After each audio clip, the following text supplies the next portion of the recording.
This episode is brought to you by Nespresso and Samra Origins by the Weekend Coffee Collection. Introducing Samra Origins. My collaboration with Nespresso is a connection to my roots, to my mother, Samra. Coffee that hits the right notes. It transports you. Crafted with unique notes and bold, soaring flavors. Experience a taste that moves you. Nespresso and Samra Origins. Discover more at Nespresso.com. Over the course of this series, we've looked at the early days of PR, a new profession created to stem the looming threat of democracy. The expansion of the vote, the emergence of labor unions and regulations, the critical eye of journalists. Journalists like Upton Sinclair. Henry told me his ideas about the fact that all progress in America and all over the world depended upon men like Henry Ford. Well, once in a while I got in a few sentences, and I told him that I thought industry was becoming more and more dominant in the world, and that unless America gradually moved into industrial democracy, America would find itself with some horror like the Russian Revolution on its hands. That's Sinclair late in life, talking about a meeting he once had with Henry Ford. We've also looked at how early PR guys like I.B. Lee helped American industrialists like the Rockefellers maintain their stranglehold on democracy.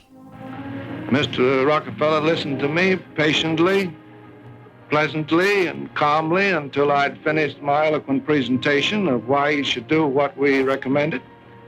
And then he turned to me and with a bland smile said, "Mr. Lee, now tell me all the reasons you can think of why I should not do what you recommend." But the journalists and activists and artists didn't just give up the fight when PR came on the scene.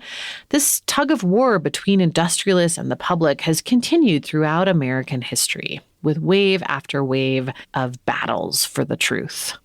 After World War II, industrialists and their PR teams once again felt their existence was under threat, and they mobilized for another fight to protect American free enterprise. Or really, to make the connection between free enterprise and freedom itself much stronger in the minds of the American public. And using the magic of research, oil companies compete with each other in taking the petroleum molecule apart and rearranging it into, well, you name it, fabrics, toothbrushes, tires, insecticides, cosmetics, weed killers, a whole galaxy of things to make a better life on Earth. And you know, it isn't just oil companies that try to outdo each other, competing for the customer's dollar. The same story is true of almost every successful business enterprise in America. The result?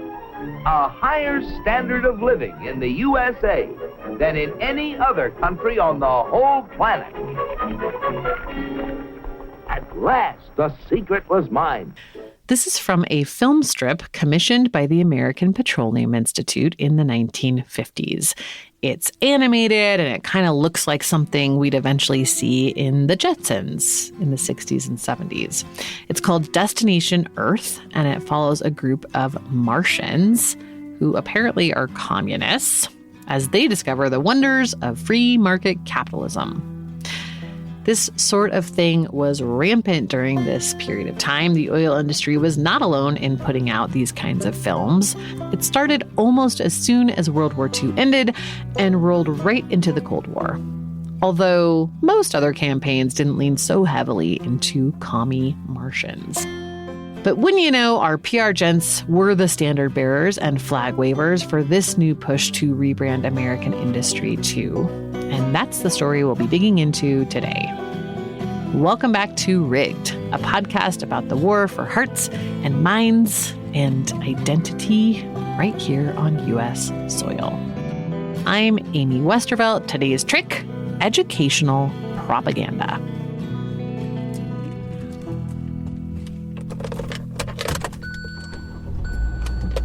Earlier this year, I found an archive that housed all the old papers and files of a PR guy I'd heard mentioned a lot, Earl Newsom.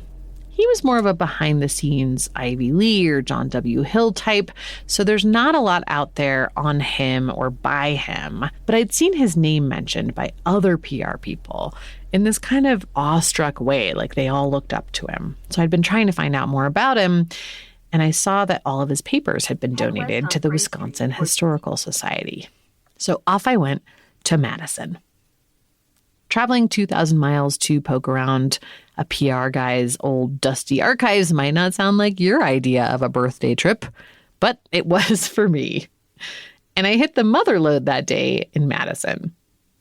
When I got home, I had to call up my partner in crime, writer Mary Anais Hegler, to process it all. So, all right, this is the thing that has probably blown my mind the most in the last 10 years. When I... Oh, wow. 10 years? That's a long time. Yeah, it's really I was really holy crap. So I went to this archive in Wisconsin. As you know, this was my birthday present. Yes. Tell me you're a nerd without telling me you're a nerd. I know. Because I had seen this one guy's name mentioned by other PR people, but they would just be like, oh, Earl Newsom was a genius. But then I couldn't find that much about him in particular. And so I thought, oh, this guy must have been really interesting because he's being name checked by all these people, but he kept a low profile. And those are the ones that usually did the most manipulating. Those are the real motherfuckers. Yes, exactly. It's the one who lays in the cut. That's right. That's right. The one. Mm-hmm. Yeah. That's right. Yeah. I found him and I realized that, he worked for Standard Oil of New Jersey, which is now ExxonMobil. He worked for, he did some stuff for a couple of different petroleum trade groups. He worked for Ford, GM, Campbell's Soup, Eli Lilly, a ton of massive American companies. And so he's Don Draper. Totally Don Draper, yes. I mean, he worked with Standard Oil from the late 30s to the late 60s, so a really long time. There were I don't even know, maybe 100 boxes of Standard Oil things. And in one of them, there was a bunch of folders marked confidential and all of these strategy documents and stuff. And I found this thing where he had pulled together all of his big corporate clients, and he had basically warned them as World War II was coming to a close. He was like, you guys, there's a big problem coming down the pipeline for you, and it's not, us losing the war, and it's not, all these government contracts going away. It is the fact that the American public has spent the last few years getting very used to the government being extremely competent and actually making their lives run well. And that's not good for you because you don't want the American public turning away from free enterprise. So we need to get ahead of this. We need to remind Americans that free enterprise and competitive capitalism are what makes America unique and what gives them their freedom. And he lays out this whole strategy of okay, we're going to focus on all of the innovative things our research departments are doing and how we offer higher wages than other places in the world and how we're coming up with all of these really cool gadgets that people can buy and how we're taking America into the future and we're going to coordinate, but it's not going to look coordinated. We're not going to use the U.S. Chamber of Commerce or anything like that. We're not even going to say the phrase free enterprise in any of these things. We're just going to make sure that we sort of highlight this throughout. I mean, maybe there was some amount of organic reaction to the war or something, but it's, I don't know, it was surprising to me just how much these companies had sort of strategized and also how freaked out they were about the American public getting used to the government doing stuff for them. Oh my God, this is still so pernicious today. Right? where people are like, it's why so many people hate the Green New Deal, because it puts the government in a position of giving you things. And they're like, no, that's the corporation's job. But like, they don't do that. Yeah. They never have. In digging through the Earl Newsom archive some more, I found that one way Standard Oil in particular invested in spreading the gospel of free enterprise was via donations to universities. And they weren't alone in that. In the 1950s, various lawsuits in state courts had paved the way for corporations to make tax-deductible donations to universities. Newsom's files mention a guy named Frank Abrams. He was a VP at Standard Oil in the 1950s. I found a speech that Abrams gave and that Newsom's team wrote in New York. The title was Education and Industry. And in it, Abrams quotes the chairman of the board of one of Newsom's other clients, probably also a quote that Newsom wrote, saying, "If corporations do not intervene with generous donations, the federal government will by default be given this responsibility. Government aid will mean increased taxes, with the final result that business will in effect be aiding, but without any freedom of choice." In other words, if you donate, at least you get some say in how your donation is used at universities. If you just pay taxes, well, then the government decides.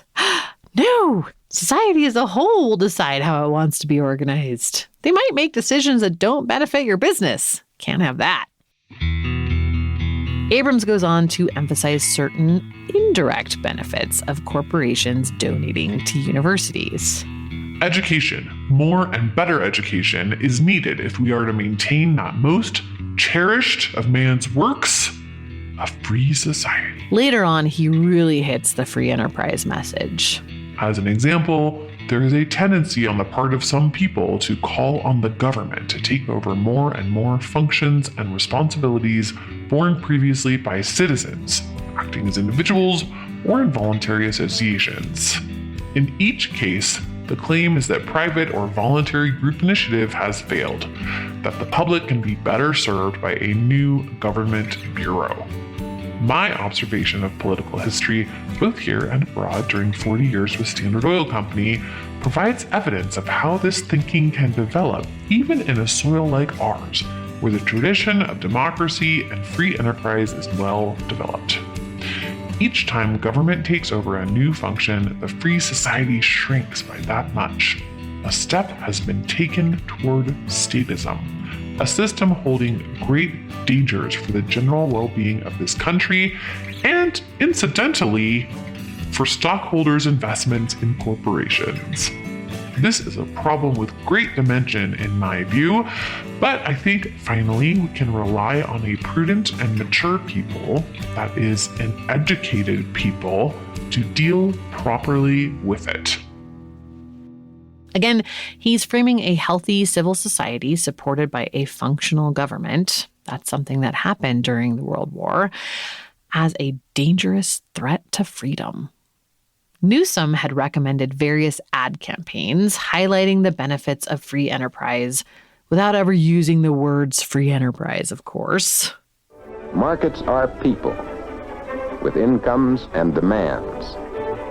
In the past 2 years alone, our population has increased by 5 million. The kind of personal freedom which creates the greatest incentive for individual achievement. Incentives that inspire free men to action, that fire the spirit of great accomplishments, that enable all of us to put our whole hearts into hard work because of the personal satisfactions and benefits that we know will be our reward.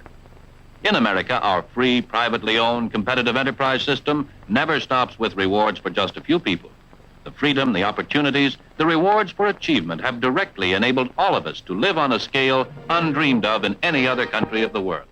Socialism has spread the shadow of human regimentation over most of the nations of the earth, and the shadow is encroaching upon our own liberty. Now let's be practical for a moment. Is the American way of life worth bothering about? That is, with a viewpoint of self-interest. Well, let's see. Our freedom stems from the fact that America is a republic, founded on a constitution, and dedicated to the principle of democracy and the worth of the individual. Our old friend Eddie Bernays was big on corporate America protecting free enterprise too. Around the same time that Newsom was cautioning his clients about the threat of statism, Bernays was giving speeches to industrialists about that very same threat, and advising them on how they should handle the post-war era to ensure that free enterprise survived. Between the two of them, Bernays and Newsom would have been bending the ear of almost every top CEO in the country on this subject. But something even more terrifying than a functional government was looming on the horizon that could throw a spanner in the works of the finely tuned PR machine. The 1960s. More on that after this break. Hey, it's Paris. You know I love sparkly things, right? Like stars. Duh. And thanks to Hilton and AutoCamp, I just slept under them. Picture me, serving looks by the fire outside my luxurious Airstream, making s'mores with the kids, while a national park is our backdrop. The great outdoors meets Hilton hospitality. That's hot. Explore all the new ways to stay at Hilton.com. Hilton for the stay. This episode is brought to you by Indeed. When your computer breaks, you don't wait for it to magically start working again. You fix the problem. So why wait to hire the people your company desperately needs? Use Indeed's sponsored jobs to hire top talent fast. And even better, you only pay for results. There's no need to wait. Speed up your hiring with a $75 sponsored job credit at Indeed.com/podcast. Terms and conditions apply. We heard in the first half how PR spent the 1940s and 1950s selling the American public on the restorative and invigorating qualities of free enterprise. But even the fear and paranoia of the Cold War couldn't keep the 1960s from rushing on in. Suddenly, it looked like the early 20th century again. You had social movements everywhere, arguing for civil rights, gender equity, LGBTQ rights, and then the anti-war movement responding to Vietnam. Here's Reverend Lennox Yearwood, founder of the Hip Hop Caucus, talking about those days. What's also important is that the people were in the streets. So you had the black people with the Black Power movement was in the streets, and that wasn't a part of this process. You had the women's movement that was emerging, the gay rights movement that was powerful in New York City and just throughout the world was just moving forth. You had even had the anti-Vietnam movement, so even young white kids who were putting out street heat. Then at the same time, you also had the emergence of the environmental and consumer protection movements with Rachel Carson. We have to remember that children born today are exposed to these chemicals from birth, perhaps even before birth. Now, what is going to happen to them in adult life as a result of that exposure? And Ralph Nader. The business is not so much opposed to Marxism or communism as they are to good old free enterprise, competitive business, and consumer sovereignty. That's what really gets them all worried. One can imagine what would happen if people could see what goes into their processed food products, or they could see what frauds so many of the so-called cleaners and cleaning agents are, and the kind of harm that's involved. Or they could see the enormous price fixing that goes on in the petroleum industry. Wealthy and powerful Americans were once again caught flat-footed. And once again, really freaked out about regaining control of the narrative and the importance of free enterprise and, well, their own power with it all. Nader, in particular, had a real target on his back. He was public enemy number one. Companies were hiring investigators to follow him. I'm sure more than one had staff dedicated to digging up dirt on Nader. They tried to entrap him with women, catch him getting paid off. Corporate America really wanted to take this guy down, in part because he was really, really good at framing the way corporations behaved as what was actually un-American, undemocratic, counter to freedom. Here he is doing just that in an interview with the British TV show Money Go Round in the 1970s. You're accused of being anti-business. Are you? No. Basically, the accusation is a mixture of of terminology. What we're against are illegal, deceptive, fraudulent, collusive behavior. And if they want to associate that with the term business, that's their own terminology, not ours. We'd like to separate the two. And do you think it's a conspiracy against the people? Yeah, that's incidental to them. They're not interested in conspiring against people. They're interested in maximizing their own power and their own sales and their own profits and their own prestige. If the people get into the way, that's secondary. But that's not their primary purpose. Would you describe yourself as a revolutionary? No, actually, I describe the corporations as the revolutionaries. I mean, they're basically the institutions who are trying to upset our basic value systems. And I mean that very, very seriously. If you say our basic value systems, our compliance with the law, our arm's length relationship with the government, our competitive quality competition, our concern for the neighbors, are the avoidance of violent impacts on people, and who are in effect perpetuating all these injustices. Corporations produce most of the violence in terms of pollution and hazardous products. They corrupt governments. They, in effect, make a mockery out of competition and quality in the marketplace as they concentrate the economy in the hands of larger and larger corporations. Again, for a while there, people power won. The civil rights movement saw some big wins. Women got access to birth control, the workforce, and their own credit cards. Journalists shone a light on the corruption of war and politics. But it didn't take long for the corporate titans to recalibrate and for their PR geniuses to come up with new strategies. In 1971, attorney Lewis Powell appeared on the scene. He was a lobbyist for the tobacco industry and sat on the board of Philip Morris for years, basically like a Richard Berman type, but quiet and soft-spoken. So Powell writes this memo to the U.S. Chamber of Commerce that reads a lot like Newsom's 1944 fever dream about free enterprise. He says the American free enterprise system is under attack from those who prefer socialism or some form of statism. And then he particularly calls out universities and the media as problems for giving these attackers a platform, especially Nader, who Powell names specifically in this memo and describes as the, quote, single most effective antagonist of American business. Then he says, the time has come. Indeed, it is long overdue for the wisdom, ingenuity, and resources of American business to be marshaled against those who would destroy it. Powell proposes that the Chamber of Commerce coordinate this battle for business, which is funny because back in the 1940s, Newsom was like, don't use the chamber, that's too obvious. By the 1970s, they were desperate enough to act in plain sight. One of the first things that Powell suggests is to target university campuses. He pinpoints the university as ground zero for all this anti-free enterprise thought and goes on for many, many pages about it.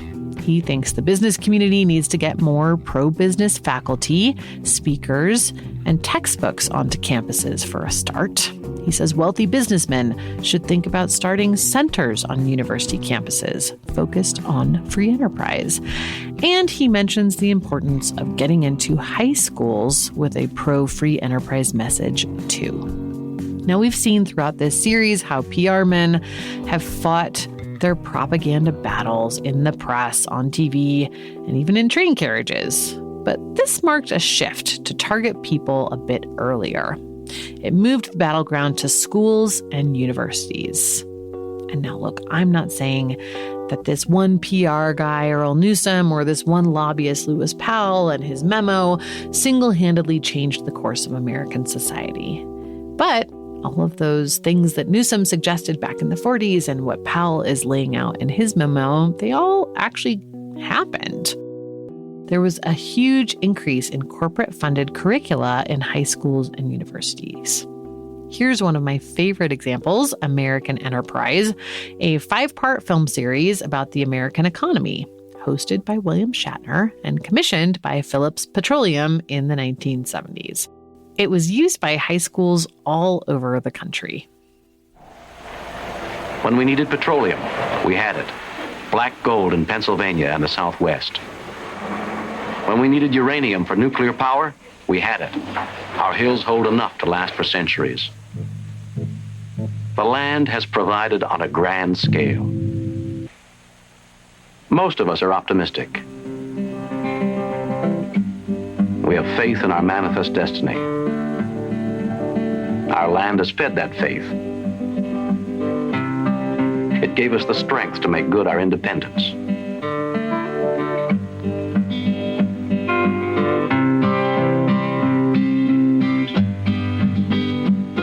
It gave us room and time to grow in, and things to grow on. Rich soil, immense forests, navigable rivers, water power, fossil fuels, minerals, the building blocks of agriculture and industry. It never disappointed us. Something else happened in the wake of the Powell memo: a sudden and rapid increase in the cost of college tuition. Here's Noam Chomsky, someone both Earl Newsom and Lewis Powell probably would have hated, talking about that increase and the correlation between skyrocketing college tuition prices and the Powell memo a few decades after that memo was sent. Powell was a corporate lobbyist, later appointed to the Supreme Court by Richard Nixon, and he wrote a very important memorandum, very influential memorandum, I think 1971. The only choices, he said, are between freedom, free enterprise, or bureaucratic regulation of our lives by the state. And they're winning. They've taken over everything. They're destroying free enterprise. He said the businessmen, he said, are the group that have the least influence in the country on government, on the economy, and everything else. And he said, we've got to do something to mobilize. And the core part was the universities, the institutions responsible for the indoctrination of the young. He said, after all, we, the business world, have the resources. We have the money. We fund them. We pay them. We're what's now called job creators, meaning profit creators. And so we have the money. So we've got to mobilize and organize and do something about it. And right at that point, this kind of common conception across the spectrum did lead to many significant changes, which you're living in right now. So take, say, student debt. Debt is now, as you probably know, over $1 trillion. That's more than credit card debt. That's phenomenal. Well, that's a crucial way of dealing with the failure of the institutions responsible for indoctrination of the young. You come out of college with a heavy debt, you're trapped. That's the rest of your life. Maybe you wanted to be, say, a public interest lawyer when you went into Harvard, but come out with tens of thousands of dollars of debt. You're just going to have to go into a corporation to pay off your debt. You get trapped in the corporate culture. It's the end of that. Baking your message into school curricula, taking over universities, making college more expensive so the youth stop turning on business so much. Those are some real guerrilla tactics right there. It's not an ad campaign or a TV interview. It's a large-scale psychological manipulation. Here's Carol Muffett, who heads up the Center for International Environmental Law and has been studying how oil companies in particular have contributed to this over the past few decades. What the industry is doing is making the teacher, making educators the messengers for their message. And when you do that, when you take your message and you put it in the mouth of someone who is teaching your children, who is told, who children are told to believe and to trust, it is among the most insidious and among the most effective forms of propaganda. Today, we're at another one of these inflection points where there's a real wrestling for the story, for truth. Once again, we're seeing these cries of absolutely any form of government support being socialism. And we're seeing politicians and business leaders again point to universities and the media as a problem, as the enemy trying to take down American free enterprise. Here's one of several recent examples on Fox and Friends. Almost 50% of students coming out of university today believe that socialism is the answer. That's frightening to me. 50%. Home Depot's co-founder calling out the rise in socialism on college campuses across the country. How'd we get here? Retired professor of liberal arts at NYU and author of Springtime for Snowflakes, Dr. Michael Rechtenwald joins us live in the studio. Good morning to you, sir. Good morning, Steve. You know, when you look at the rise of socialism, you think, oh, this is something new. This isn't something new. No. This all started back in the 1920s. That's right. Well, yes, because you had professors going over to the Soviet Union, from America, going over to the Soviet Union, learning about the Soviet system of education and being convinced that they should bring it to the U.S. and re-engineer the entire education system after it. Okay, so that was decades ago. And then, combine that, which was ingrained in college campuses over the decades with, for instance, Bernie Sanders running for president 2 years ago. And it's like, hey, why not? I'm an idealistic kid. I want everybody to get everything, but that's socialism. Everybody getting everything, that's socialism. The cycle is repeating itself yet again. And here's where I think that knowing about this history, knowing about the specific tactics and stories that have been told over and over and over again over the past century or more, and the specific people who've told them and why, maybe it helps us to spot these patterns in today's news cycle and to pause and think, who does this story serve? What's being promoted here? And by whom? And for what? What are people trying to get me to think or do? And then, decide for yourself. Your decision might not match mine, but that's okay. That's freedom. We've heard about this handful of rich men who've used mountains of cash to manipulate the American public. Smooth-talking bully Herb Schmertz, train spotter Ivy Ledbetter Lee, Richard Dick Evil Berman, Edward Penis Snake Bernays, the silent but deadly John Hill, the Edelman dynasty of disinfo, and the PR man's PR man, Earl Newsom. But it's important to remember that there are also people working to dispel the mountain of bullshit these guys have dumped into the living room of American society. These guys don't always win. It was Ida Tarbell's unmasking of Standard Oil that first made the Rockefellers realize they were not above the law or untouchable. And today we remember Woody Guthrie's version of the Ludlow Massacre, not Ivy Lee's. The Edelmans have been dragged into public scandals again and again and again, and Richard Berman's own son was on the record calling him a despicable motherfucking son of a bitch. But above and beyond holding any one company or person accountable, it's important to think about the system that enables all these folks to do these things, how it came about, and how we might fix it or scrap it all together.